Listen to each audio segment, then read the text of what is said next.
Hello dear students, കോമക്സ് ട്യൂട്ടോറിയലിൻ്റെ മറ്റൊരു വീഡിയോയിലേക്ക് സ്വാഗതം. കാലിക്കറ്റ് യൂണിവേഴ്സിറ്റി ബികോം ഫസ്റ്റ് സെമസ്റ്ററിലെ ബിസിനസ് മാനേജ്മെൻറ്റ് എന്ന സബ്ജക്റ്റിലെ ഇമ്പോർട്ടൻറ്റ് ക്വസ്റ്റ്യൻസ് ആണ് നമ്മൾ ഡിസ്കസ് ചെയ്യാൻ പോകുന്നത്.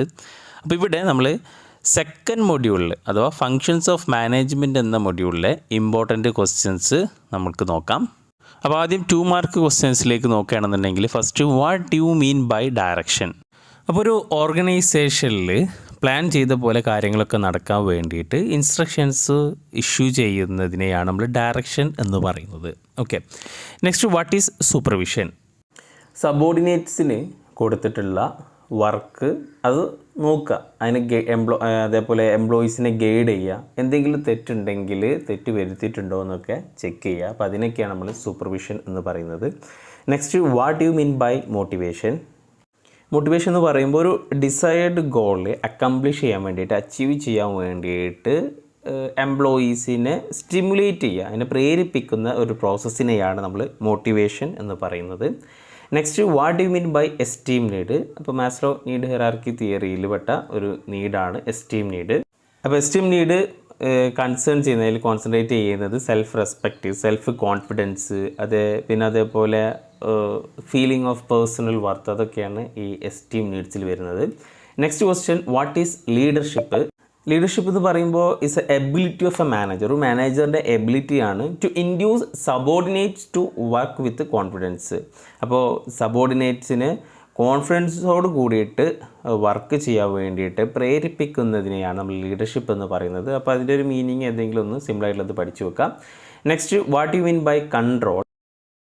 കൺട്രോൾ എന്ന് പറഞ്ഞു കഴിഞ്ഞാൽ ഒരു ഓർഗനൈസേഷനിലെ ഒരു സ്റ്റാൻഡേർഡ് ഒബ്ജക്റ്റീവ്സ് അച്ചീവ് ചെയ്തിട്ടുണ്ടോ എന്ന് നോക്കുക. അതിലേക്ക് അച്ചീവ് ചെയ്യാൻ വേണ്ടിയിട്ട് എന്തെങ്കിലും ഡീവിയേഷൻസ് ഉണ്ടെങ്കിൽ അതിനെ മാനേജ് ചെയ്യുന്ന പ്രോസസ്സിനെയാണ് കൺട്രോൾ എന്ന് പറയുന്നത്. Next, what is coordination? ഒരു ഓർഗനൈസേഷൻ്റെ കോമൺ ഗോൾസിനെ ഫുൾഫിൽ ചെയ്യാൻ വേണ്ടിയിട്ട് എല്ലാ ഡിപ്പാർട്ട്മെൻറ്റൽ ആക്ടിവിറ്റീസിനെ ഇൻ്റഗ്രേറ്റ് ചെയ്യുക, ഒരുമിപ്പിക്കുന്നതിനെയാണ് നമ്മൾ കോർഡിനേഷൻ എന്ന് പറയുന്നത്. Next, what is diagonal communication? ഡയഗണലായിട്ട് നടത്തുന്ന കമ്മ്യൂണിക്കേഷന് വെച്ചാൽ ക്രോസ് ആയിട്ട് നടത്തുന്ന കമ്മ്യൂണിക്കേഷനാണ് ഡയഗണൽ കമ്മ്യൂണിക്കേഷൻ എന്ന് പറഞ്ഞു കഴിഞ്ഞാൽ. Then next, informal communication. Informal communication നിങ്ങൾക്ക് അറിയാവുന്നതാണ്. ഫേസ് ടു ഫേസ് ഡിസ്കഷനാണ്. ഒരു ഓർഗനൈസേഷനിലെ മെമ്പേഴ്സ് തമ്മിൽ ഒരു സോഷ്യൽ അഫിലിയേഷൻ അല്ലെങ്കിൽ ഒരു എന്താ പറയുക, ഫോർമൽ അല്ലാത്ത രീതിയിൽ അങ്ങോട്ടും ഇങ്ങോട്ടൊക്കെ കമ്മ്യൂണിക്കേറ്റ് ചെയ്യുന്നതിനാണ് നമ്മൾ ഇൻഫോർമൽ കമ്മ്യൂണിക്കേഷൻ എന്ന് പറയുന്നത്. Next, what you mean by paternalist leadership? ഈ പാറ്റേണിസ്റ്റിക് ലീഡർഷിപ്പിൽ എംപ്ലോയീസിനെ മാനേജ് ചെയ്യുന്നത് ഒരു പാട്രിയാർക്കിക് അപ്രോച്ചിലാണ് എംപ്ലോയീസിനെ മാനേജ് ചെയ്യുക. അത്തരം ലീഡർഷിപ്പ് സ്റ്റൈലിനെയാണ് നമ്മൾ പാറ്റേണിസ്റ്റിക് ലീഡർഷിപ്പ് എന്ന് പറയുന്നത്. നെക്സ്റ്റ്, ഇനി ഷോർട്ട് എസ്സേ ക്വസ്റ്റ്യനിലേക്ക് പോകുകയാണെന്നുണ്ടെങ്കിൽ, what are the principles of direction? അതിലൊരു 5-8 പോയിന്റ് വരുന്നുണ്ട്. അതിൽ പെട്ടതാണ് delegation of authority, effective communication, right type of leadership, unity of command തുടങ്ങിയിട്ടുള്ള പോയിന്റ്. അപ്പോൾ അത് പോയിന്റ് എഴുതിയിട്ട് അത് എക്സ്പ്ലെയിൻ ചെയ്യുക. Next, importance of motivation. ഈ മോട്ടിവേഷൻ കൊടുക്കുന്നതിൻ്റെ ഇമ്പോർട്ടൻസ് എന്താണ്? നമുക്ക് നമ്മളുടെ ഓൺ വേർഡ്സിൽ തന്നെ എഴുതാവുന്നതാണ്. എബിലിറ്റി ടു വർക്ക്, അതേപോലെ വർക്ക് ചെയ്യാൻ കൂടുതൽ താല്പര്യം ഉണ്ടാകും, ഒരു ഓർഗനൈസേഷണൽ ഹാർമോണി കീപ്പ് ചെയ്യാൻ പറ്റും, പിന്നെ motivation leads to lower turnover and absenteeism. Motivation കൊടുത്തു കഴിഞ്ഞാൽ അതിന് പലതരത്തിലുള്ള മോട്ടിവേഷൻസ് ഒക്കെ ഉണ്ട്, മോണിറ്ററി ആയിട്ടുള്ളതും നോൺ മോണിറ്ററി ആയിട്ടുള്ളതും ഒക്കെ. അപ്പോൾ അങ്ങനെ മോട്ടിവേഷൻ കൊടുത്തു കഴിഞ്ഞാൽ ലേബർ ടേൺ ഓവറൊക്കെ കുറയ്ക്കാൻ സാധിക്കും. അങ്ങനെയുള്ള പോയിന്റുകൾ എഴുതാം. Then need hierarchy theory of Maslow. അപ്പോൾ മാസ്ലോൻ്റെ നീഡ് ഹെറാർക്കി തിയറി ആ പിക്ചറും അതേപോലെ 5 ആ തിയറി ഒക്കെ വായിക്കുക. എന്താ പറയുക, safety need, social need, esteem need, അങ്ങനെയുള്ള ആ നീഡൊക്കെ വരച്ചതിൻ്റെ ശേഷം എഴുതിയതിൻ്റെ ശേഷം അതിൽ വരുന്ന ഓരോന്നും എന്തൊക്കെയാണ്, ഇപ്പോൾ സേഫ്റ്റി നീഡിൽ എന്തൊക്കെയാണ് വരിക, അപ്പോൾ അതൊക്കെ എക്സ്പ്ലെയിൻ ചെയ്യാം. നെക്സ്റ്റ്, 2 ഫാക്ടർ തിയറി, ഹെസ്ബർഗിൻ്റെ 2 ഫാക്ടർ തിയറി. അപ്പോൾ 2 ഫാക്ടർ എക്സ്പ്ലെയിൻ ചെയ്യുക. ഹൈജീൻ ഫാക്ടറുണ്ട്, അതേപോലെ മോട്ടിവേഷൻ ഫാക്ടറുണ്ട്. അപ്പോൾ അത് എക്സ്പ്ലെയിൻ ചെയ്തിട്ട് അത് എഴുതാം. Then theory of X and theory of Y. Theory of എക്സിൽ എന്താണ് അത് എഴുതുക, അതേപോലെ തിയറി ഓഫ് വൈ.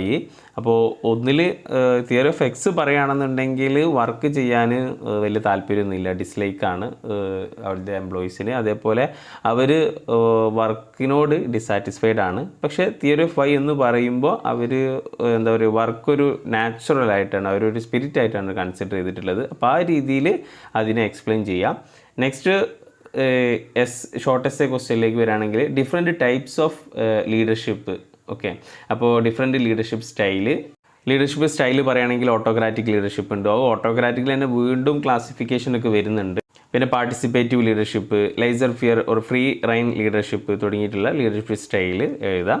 പിന്നെ തിയറി ഓഫ് ലീഡർഷിപ്പും ഇമ്പോർട്ടൻ്റ് ആണ്. തിയറിയിൽ വരുന്നതാണ് ട്രൈറ്റ് തിയറിയും ബിഹേവിയർ തിയറിയും കണ്ടിജൻസി തിയറിയും ഒക്കെ. അപ്പോൾ ലീഡർഷിപ്പ് കുറച്ച് ഇമ്പോർട്ടൻ്റ് ആയിട്ടുള്ള ഒരു ഏരിയ ആണ്. Next importance of communication and communication process. കമ്മ്യൂണിക്കേഷൻ്റെ ഇമ്പോർട്ടൻസ് അല്ലേ, കമ്മ്യൂണിക്കേഷൻ്റെ ഇമ്പോർട്ടൻസ് നിങ്ങൾക്ക് തന്നെ എഴുതാം. അതിൻ്റെ പ്രോസസ്സ് പറയുകയാണെന്നുണ്ടെങ്കിൽ നമ്മൾ sender, message, medium, recipient, feedback ആ ഒരു കമ്മ്യൂണിക്കേഷൻ പ്രോസസ്സും എക്സ്പ്ലെയിൻ ചെയ്യുക. ദെൻ ടൈപ്സ് ഓഫ് ഫോർമൽ കമ്മ്യൂണിക്കേഷൻ്റെ ഡിഫറെൻറ്റ് ടൈപ്സ് നോക്കുകയാണെന്നുണ്ടെങ്കിൽ downward communication, upward, horizontal, diagonal കമ്മ്യൂണിക്കേഷനൊക്കെ ഫോർമൽ കമ്മ്യൂണിക്കേഷൻ്റെ ഡിഫറെൻറ്റ് ടൈപ്സ് ആണെന്ന് പറയാം. Next differentiate between formal and informal communication. സിമ്പിളായിട്ടുള്ളൊരു ക്വസ്റ്റ്യൻ ആണ് ഫോർമലും ഇൻഫോർമലും. Then next steps in control. ഒരു 4-5 സ്റ്റെപ്പ് പറയുന്നുണ്ട്. ആദ്യം ഒരു സ്റ്റാൻഡേർഡ് ആദ്യം എസ്റ്റാബ്ലിഷ് ചെയ്യുക. എന്നിട്ട് ആ സ്റ്റാൻഡേർഡിനോട് എല്ലാ പെർഫോമൻസ് മെഷർ ചെയ്യുക. എന്നിട്ട് ആക്ച്വൽ സ്റ്റാൻഡേർഡും അതേപോലെ ആക്ച്വൽ പെർഫോമൻസും ആ സ്റ്റാൻഡേർഡും കൂടി comparing the actual performance with standard, then taking corrective action. ഇതാണ് സ്റ്റെപ്സ് ഇൻ കൺട്രോൾ പ്രോസസ്സിൽ വരുന്നത്.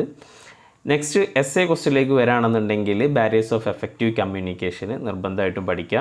അപ്പോൾ അതിൽ പെട്ടതാണ് ഈ physical barriers, attitude, language, psychological barriers, okay. പിന്നെ cultural noise, lack of common experience, ambiguity, information overload, ഇതൊക്കെ അതിൻ്റെ ബാരിയേഴ്സാണ്. ഒരുപാടുണ്ട്, ഒരു 10-12 പോയിന്റുകളുണ്ട്. അത് എഴുതിയിട്ട് എക്സ്പ്ലെയിൻ ചെയ്യാം. അപ്പോൾ ഈ സെക്കൻഡ് മൊഡ്യൂൾ എന്നുള്ളത് അത്യാവശ്യം ലെങ്തി ആയിട്ടുള്ള ഒരു മൊഡ്യൂളാണ്. അപ്പോൾ ജസ്റ്റ് ഒക്കെ ഒന്നുകൊണ്ട് ടച്ച് ചെയ്തിട്ട് പോവുക. ഇവിടെ ഡിസ്കസ് ചെയ്തിട്ടുള്ള ക്വസ്റ്റ്യൻസ് നിർബന്ധമായിട്ടും പഠിക്കുക. ഓക്കെ.